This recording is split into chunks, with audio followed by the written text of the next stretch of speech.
ঈদযাত্রায় সড়কে নেই বড় কোনো ভোগান্তি, বাড়তি ভাড়া আদায় বন্ধে টার্মিনালে অভিযান।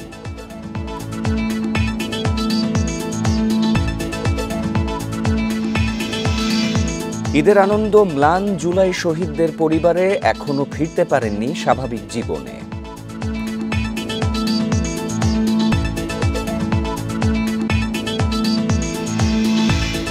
নাটোরে অস্ত্র খুঁজতে গিয়ে মিলল সিলমারা ব্যালট পেপার, পুরনো ডিসির বাংলোতে পুঁতে রাখা হয় গর্তে।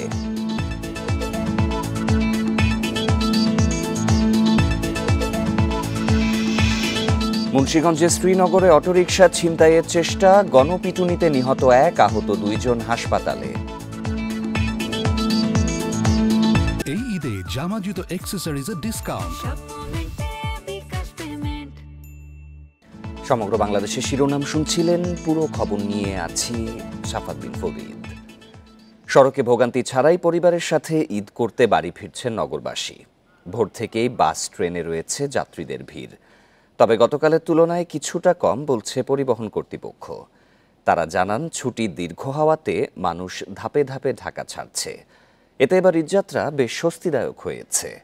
আবার বাস টার্মিনালগুলোতেও টিকিট পেতে হয়নি তেমন কোনো ভোগান্তি, পাওয়া যায়নি বাড়তি ভাড়া আদায়ের অভিযোগ। এদিকে কমলাপুর রেলওয়ে স্টেশনে ভিড় থাকলেও সূচি মেনে ছেড়ে যাচ্ছে বেশিরভাগ ট্রেন। এতে স্বস্তির কথা জানিয়েছেন যাত্রীরা।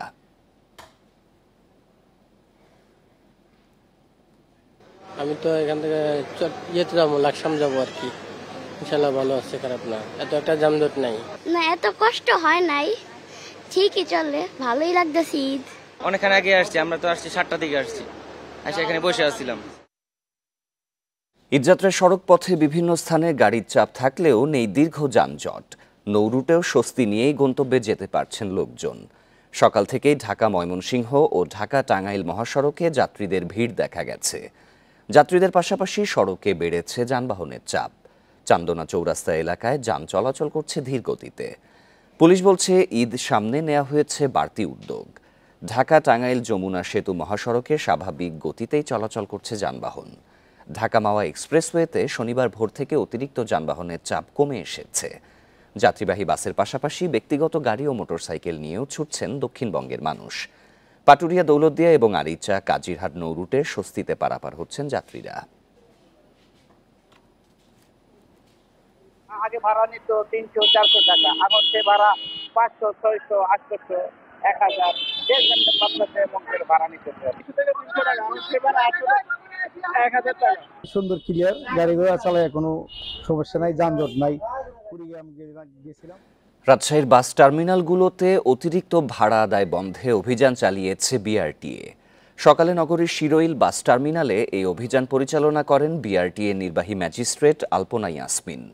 এ সময় নির্বাহী ম্যাজিস্ট্রেট জানান, অতিরিক্ত ভাড়া আদায় করায় গ্রামীণ ট্রাভেলস নামের একটি পরিবহনকে 5,000 টাকা জরিমানা করা হয়। সেই সাথে অতিরিক্ত ভাড়া বন্ধে এবং ভাড়ার তালিকা প্রদর্শনের ব্যাপারে সতর্ক করা হয়। ঈদকে কেন্দ্র করে কোনো সিন্ডিকেট যেন সক্রিয় হয়ে উঠতে না পারে সে বিষয়ে প্রশাসন কাজ করছে বলেও জানান তিনি। যাত্রী ভোগান্তি, অতিরিক্ত ভাড়া আদায়, চাঁদাবাজি সহ সার্বিক বিষয়ে গুরুত্ব দিয়ে দেখা হচ্ছে। প্রশাসনের পক্ষ থেকে এ ধরনের অভিযান অব্যাহত থাকবে বলে উল্লেখ করেন তিনি। আমরা জরিমানা করেছি সতর্ক করার জন্য, এটা কাউকে ছোট করার জন্য না। সকলের সার্ভিস সমান ভালো আছে, সঠিক ভাড়া নেওয়ার জন্য আমরা এখানে ভিজিলেন্স টিম তৈরি করেছি এবং সবসময় মনিটরিং করছি। তো জনগণের জন্য আমরা কাজ করছি। ঈদ ঘিরে আনন্দ নেই জুলাই গণ অভ্যুত্থানের শহীদ পরিবারগুলোয়। এখনো ফিরতে পারেনি স্বাভাবিক জীবনেও। ঈদ তাদের জন্য আর আগের মতো উৎসব নয়, বরং বেদনার আরেক নাম। জুলাই গণ অভ্যুত্থানে নিহত রংপুরের আবু সাইদের পরিবারে নেই ঈদের আমেজ। 8 মাসেও কাটেনি ছেলে হারানোর বেদনা। অনেক আশা নিয়েই রংপুর বেগম রোকেয়া বিশ্ববিদ্যালয়ে ভর্তি হয়েছিলেন। 16 জুলাই পুলিশের ছোড়া গুলিতে প্রাণ হারান আবু সাইদ। ছেলেকে ছাড়া ঈদ উদযাপন কোনোভাবেই মেনে নিতে পারছেন না বাবা। দ্রুত অপরাধীদের বিচার দাবি করেন। 18 জন আসামি, এখন তো কাকই আইনের আওতায় আনা হয়নি। জুলাই গণ অভ্যুত্থানে কক্সবাজারের শহীদ ওয়াসিম আকরামের পরিবারে নেই ঈদের আনন্দ। লক্ষ্মীপুরে ভালো নেই শহীদ পরিবারগুলো। একমাত্র উপার্জনকারী ব্যক্তিকে হারিয়ে এখন দিশেহারা এসব পরিবার।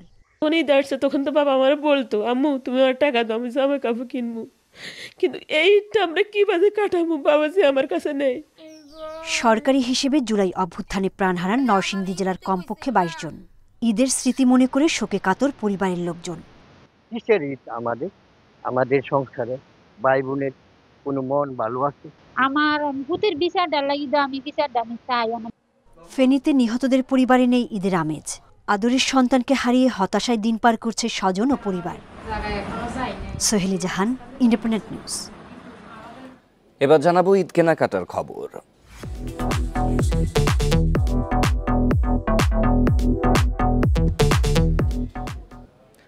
শহর থেকে গ্রাম সব জায়গাতেই জমজমাট ঈদের বেচা কেনা।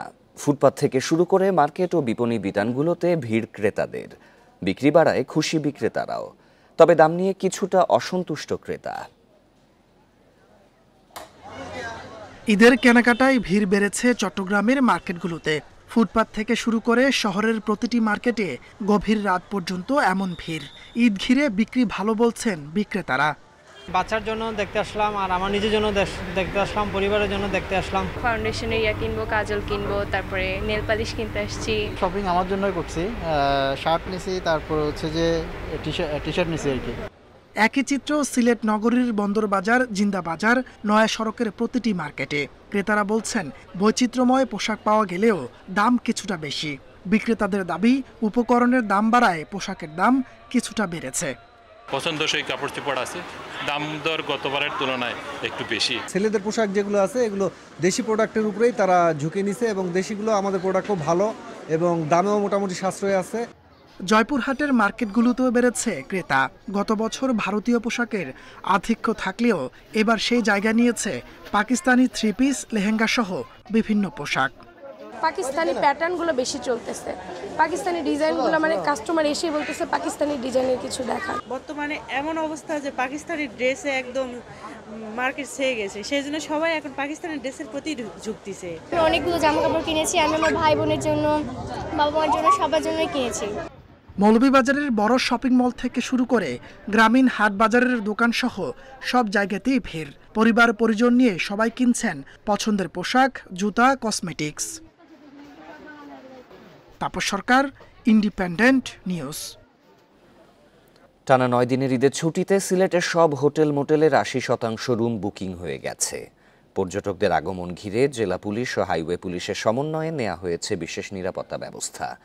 গেল বছর 3 দফা বন্যা ও রাজনৈতিক অস্থিরতার কারণে ব্যবসায় মন্দা হলেও এবার শত কোটি টাকার ব্যবসার আশা করছেন পর্যটন সংশ্লিষ্টরা। উঁচু নিচু পাহাড়ের এমন প্রাকৃতিক দৃশ্য উপভোগ করতে প্রতি বছর ঈদ কিংবা বিভিন্ন ছুটিতে সিলেটের পর্যটন কেন্দ্রগুলো ভিড় করেন অনেকে। গেল বছর 3 দফা বন্যা হয় সিলেটে। এরপরেই দেশ জুড়ে শুরু হয় রাজনৈতিক অস্থিরতা। এমন পরিস্থিতিতে বিভিন্ন সময় বন্ধ করে দিতে হয় জাফলং, বিছানাকান্দি, রাতারগুল সহ সিলেটের অন্যান্য পর্যটন কেন্দ্র। তবে এবার ঈদে 9 দিনের ছুটিতে ঘুরে দাঁড়ানোর স্বপ্ন দেখছেন সিলেটের পর্যটন সংশ্লিষ্টরা। তাদের আশা পর্যটকদের সমাগম হলে শত কোটি টাকার ব্যবসা হবে। বন্যার কারণে লোকজন প্রচুর ক্ষতিগ্রস্ত হয়েছিল, রাজনৈতিক অস্থিতিশীলতা হচ্ছিল। যাই হোক, এগুলা কাটিয়ে আমরা এই বছর ব্যবসায়ীরা প্রচণ্ড রকমের আশা বুকের মাঝে ধারণ করেছেন। এই বছর আমরা সিলেট থেকে শত কোটি টাকার উপরে ব্যবসা করতে পারবো। পর্যটকদের জন্য সব ধরনের প্রস্তুতি নিয়েছে সিলেটের হোটেল মোটেলগুলো। বুকিং হয়ে গেছে বেশিরভাগ রুম। অতিথিদের সেবা আরও নিশ্চিত করার লক্ষ্যে আমরা এবার আরও 33 রুমস বাড়িয়েছি, যেখানে এখন আমরা আমাদের টোটাল রুম হচ্ছে 131টি রুম। তো বিদেশি প্লাস আমাদের যে আগত অতিথিদের জন্য যেন যারা বড় গ্রুপ বুকিং আসে সেক্ষেত্রে যেন তারা কমফোর্টেবলি থাকতে পারে। পর্যটকদের নিরাপত্তায় সমন্বিত উদ্যোগের কথা জানালেন ট্যুরিস্ট পুলিশ। পর্যটন স্পটের তুলনায় আমাদের জনবল অনেক কম, তার মধ্যে আমাদের যানবাহনের সমস্যা রয়েছে। হ্যাঁ, আমরা একসাথে সব স্পটে আমরা পর্যাপ্ত ফোর্স মোতায়েন করতে পারি না। এক্ষেত্রে আমরা জেলা পুলিশের সাথে আমরা সমন্বয় করব, যাতে জেলা পুলিশ আমাদেরকে সহযোগিতা করে। সিলেটে ছোট বড় মিলিয়ে হোটেল মোটেল রিসোর্টের সংখ্যা অন্তত 500। Independent news. চট্টগ্রামে বন্দর এলাকা থেকে নারীর মরদেহ উদ্ধারের ঘটনায় একজনকে গ্রেপ্তার করেছে পুলিশ। গতরাতে বাগেরহাটে পালানোর সময় রাজধানী সূত্রাপুরে বাস থেকে তাকে আটক করে চট্টগ্রামের গোয়েন্দা পুলিশের একটি দল। দুপুরে চট্টগ্রাম নগরীর দামপাড়া পুলিশ লাইন্সে আয়োজিত এক সংবাদ সম্মেলনে পুলিশ জানায়, ফেসবুকের মাধ্যমে টুম্পা ও ইব্রাহিমের পরিচয় হয়। পরে স্বামী স্ত্রীর পরিচয় চট্টগ্রামের কলসি দিঘিরপাড় এলাকায় বসবাস শুরু করে তারা। তাদের সাথে টুম্পার আগের ঘরের 4 বছরের সন্তানও থাকত।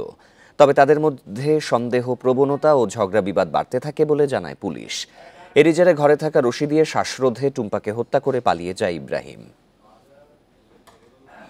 টুম্পা আক্তার যে মোবাইলে কথা বলে বিভিন্ন পুরুষের সাথে, কারণ তাদের মধ্যে সন্দেহ তৈরি হয়, বাদানুবাদ হয়। এরই এক প্রেক্ষিতে ইব্রাহিম তার হাতের কাছে একটি রশি ছিল, এই রশি দিয়ে তাকে গলায় পেঁচিয়ে শ্বাসরোধ করে টুম্পা আক্তারকে হত্যা করে এই খাটের উপরে লাশ ফেলে বাইরে দিয়ে তালা দিয়ে সে পালিয়ে যায়। হবিগঞ্জের নবীগঞ্জে ঈদের জামাত আয়োজন নিয়ে মতবিরোধকে কেন্দ্র করে ছুরিকাঘাতে নিহত হয়েছেন একজন। শুক্রবার রাত 9:30টার দিকে সদরঘাট গ্রামের পশ্চিমপাড়া জামে মসজিদের সামনে এই ঘটনা ঘটে। পুলিশ জানায়, তারাবি নামাজের পর ঈদগাহে ঈদের জামাত নিয়ে আলোচনা করতে জড়ো হন স্থানীয়রা। এ সময় তাদের মধ্যে দেখা দেয় মতবিরোধ। অভিযোগ উঠেছে, এর জেরেই মসজিদের সামনে দক্ষিণপাড়ার বাসিন্দা আব্দুল কাইয়ুমকে ছুরিকাঘাত করেন মোজাহিদ মিয়া। পরে কাইয়ুমকে নেওয়া হয় সিলেট MAG ওসমানী মেডিকেলে। সেখানেই তাকে মৃত ঘোষণা করেন চিকিৎসক।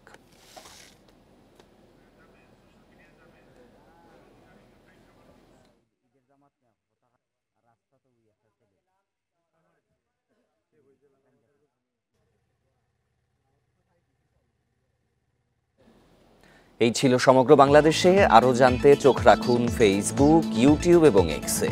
ধন্যবাদ সবাইকে।